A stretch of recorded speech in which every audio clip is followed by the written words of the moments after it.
I've been down the Nahanni more than 50 times, and each one is an event and memorable in its own way.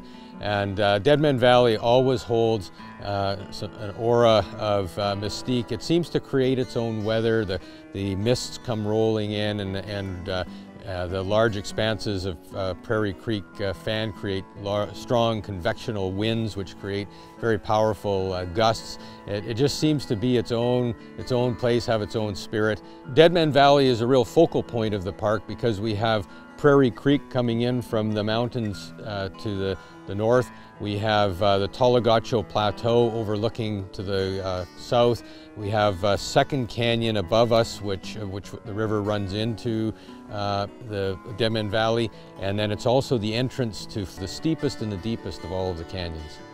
Frank and Willie McLeod were two brothers who came prospecting to the Nahanni in 1905.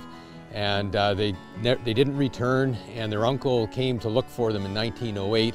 And here in this mountain-ringed valley at a creek just at the top end of this valley, he found their bodies dead and headless. And that day, he named this valley, this mountain-ringed valley, Deadman Valley, and the creek where their camp was Headless Creek.